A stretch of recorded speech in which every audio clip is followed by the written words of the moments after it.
अस्सलाम वालेकुम नाजरीन। अगले 48 घंटों में बैरून मुल्क बैठा हुआ एक ऐसा शख्स बेनकाब होने को है जिसने पाकिस्तान के खिलाफ साजिशें करने में कोई कसर उठा नहीं रखी।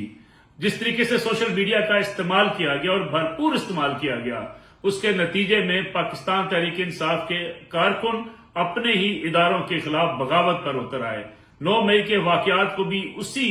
के साथ जाकर जोड़ा जा सकता है कि किस तरीके से पाकिस्तानी नौजवानों के अंदर एक नफरत का बीज बोया गया। उन्हें यह बावर कराया गया कि पाकिस्तान की इस्टेब्लिशमेंट के खिलाफ नौजवानों को और तहरीक इंसाफ के लोगों को उठ खड़ा होना चाहिए। कौन ये सारी साजिश तैयार कर रहा था, कौन ये सारा बयानिया उस शख्स को दे रहा था? ये ताने बाने मुल्क दुश्मन अनासर के साथ जाकर मिलते हैं और वो सारे सबूत इकट्ठे किए जा रहे हैं। और ये भी कहा जा रहा है कि जिस तरीके से इन्वेस्टमेंट की गई उस शख्स के ऊपर और उस शख्स को जिस तरीके से पैसे दिए गए पाकिस्तान के खिलाफ साजिशें करने में, ताकि पाकिस्तान में सोशल मीडिया का इस्तेमाल करके मुल्क के अंदर अफरा तफरी पैदा की जा सके, बेचैनी की कैफियत पैदा की जा सके और पूरे मुल्क के सियासी निजाम को तहबाला कर दिया जाए। अब इसके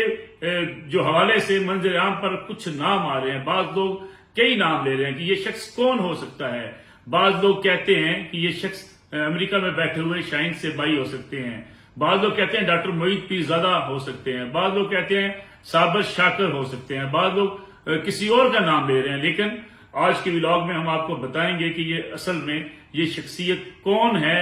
और किस तरफ ये सारे इशारे जा रहे हैं। सोशल मीडिया पर ये बातें तो गर्दिश कर रही हैं कि अगले 48 घंटों में इस शख्स का नाम सामने आ जाएगा, लेकिन हम आपको वो नाम बताते हैं कि वो शख्स कौन है जिसने इस पूरी साजिश को तैयार किया और जिस तरीके से बाहर बैठकर, मुल्क से बाहर जाकर पाकिस्तान के खिलाफ साजिश की और पाकिस्तानी अवाम को अपने इदारों से लड़ाने की एक पूरी भरपूर कोशिश की।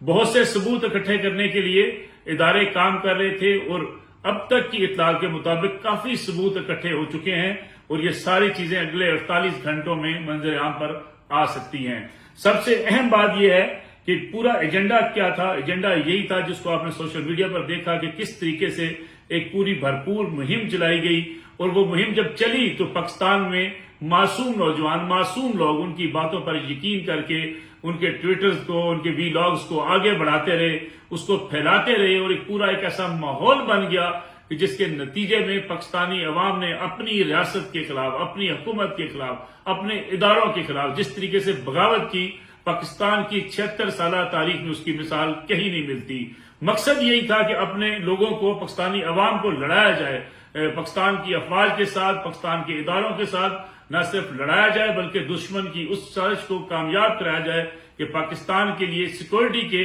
खतरात पैदा हो जाएं। नाम आपको बता देते हैं ये शख्स कौन है। ये शख्स आदिल राजा है। आदिल राजा के बारे में अब तक की मालूमात इकट्ठी हो रही हैं कि जिसका सोशल मीडिया पर तज़किरा किया जा रहा है, जिसका नाम लिया जा रहा है कि ये शख्स सारी प्लानिंग और मनसूबाबंदी कर रहा था। किसके कहने पर? यह भी आपको अगले 48 घंटों में पता चल जाएगा और वो तमाम सबूत भी आपके सामने आ जाएंगे कि कहां कहां से हदायत मिल रही थी, मुल्क दुश्मन कूतें किस तरह इनके साथ राब्ते में थी और किस तरीके से इनको पूरा एक बयानिया बनाकर दिया गया था। और ये साजिशी बयानिया जिस तरीके से पाया तकमील को पहुंचाने की कोशिश की गई, उसका मकसद सिर्फ और सिर्फ एक था कि पाकिस्तान को तोड़ने की कोशिश की जाए, पाकिस्तान के अंदर अदम इस्तेकाम पैदा करने की कोशिश की जाए और पाकिस्तान का पूरा सियासी निजाम जो है उसको लिपेटने की कोशिश की जाए। श्रीलंका का बार बार तज़किरा किया जाता रहा, कभी बांग्लादेश का तज़किरा किया जाता रहा इनके वीलॉग्स के अंदर, इनके ट्वीट्स के अंदर, ताकि वही माहौल बनाया जा सके जो श्रीलंका के अंदर पैदा हुआ। श्रीलंका में जो बगावत हुई उसी को बेस बनाकर अपने अवाम को गुमराह किया जाता रहा और फिर बांग्लादेश का जो सामना पेश आया था, पाकिस्तान 2 लख्त हुआ था, जिसपे आज तक पूरी पाकिस्तानी कौम दुख का इजहार भी करती है, अफसोस का इजहार भी करती है कि पाकिस्तान 2 हिस्सों में तकसीम हुआ। उसको भी बुनियाद बनाकर एक मुहिम चलाई गई कि पाकिस्तान के खुदा न खास्ता हिस्से जो है वो हो जाने चाहिए, पाकिस्तान टूट जाना चाहिए। गोया डॉलर उनके दिमागों पर छाए हुए थे, पैसा उनके दिमाग पर छाया हुआ था और पैसे की खातर ये सब कुछ करने को तैयार थे। फिर एक पूरी मुहिम चलाई गई और इस मुहिम के लिए बहुत से बाकी लोगों को जो उनके फॉलोअर्स थे उनको इस्तेमाल किया गया कि किस तरीके से उनकी ट्वीट्स को आगे बढ़ाना है, किस तरीके से सोशल मीडिया पर उनके तमाम व्लॉग्स को फॉलो भी करना है, आगे उनको शेयर भी करना है, تاکہ اس مقصد کو پورا کیا جا سکے جس کے لیے باقاعدہ ادائیگی بھی کی جا رہی تھی، اور ساتھ ہی ساتھ یہ بھی کیا جا رہا تھا کہ پاکستان کے خلاف ایک مکمل بیانیہ بنا کر ایک سازش جو ہے وہ منظر عام پر آ چکی ہے۔ اب دیکھنا یہ ہے کہ یہ ثبوت اگلے 48 گھنٹوں میں جب سامنے آتے ہیں تو لوگوں کے لیے بڑے حیران کن ہوں گے، لوگوں کے لیے پریشان کن بھی ہوں گے کہ کس طریقے سے پاکستان کے خلاف باہر بیٹھ کر سازشیں تیار کی جاتی ہیں۔ اگرچہ بعض ایسے لوگ بھی ہیں جو باہر بیٹھے ہوئے غم و غصے کا اظہار بھی کرتے ہیں، اپنے اداروں سے شکایات بھی کرتے ہیں، اپنے پولیٹیکل نظام سے کبھی کبھی ناخوش بھی ہوتے ہیں، لیکن جس طریقے سے عادل راجہ نے مہم چلائی اور پوری ایک ایسی کمپین چلائی، اس کی مثال بہت کم ملتی ہے کہ جس طریقے سے اداروں کو ٹارگٹ کیا گیا۔ اب یہ دیکھنا یہ ہے کہ جو عوام کے سامنے جب یہ ساری چیزیں آئیں گی پھر لوگوں کے لیے بہت سی باتیں حیران کن ہو سکتی ہیں کہ وہ شاید سوچ بھی نہیں سکتے ہوں گے کہ یہ سازش کس طریقے سے تیار کی گئی۔ دوسری بڑی خبر جس کا تذکرہ آج کریں گے وہ ہے سائفر کیس میں 4 اکتوبر سے باقاعدہ ٹرائل ہو رہا ہے، لیکن اس وقت پی ٹی آئی کے 2 بڑے وکیل مروت صاحب اور ان کے ساتھ شعیب شاہین صاحب آپس میں ایک دوسرے کے خلاف باقاعدہ مہم چلائے ہوئے ہیں، اختلافات ان کے بہت بڑھ چکے ہیں اور دونوں ایک دوسرے کو پارٹی کے غدار قرار دے رہے ہیں۔ شعیب شاہین صاحب نے اگرچہ اپنا موقف دھیما رکھا ہے، لیکن مروت صاحب کا جو ہے رویہ خاصا اگریسو ہے، جارحانہ بھی ہے۔ دوسری طرف آج اسلام آباد ہائی کورٹ میں جس سے گلے شکوے ہمیشہ رہے پاکستان تحریک انصاف کو، وہاں سے آج ان کو 9 مقدمات میں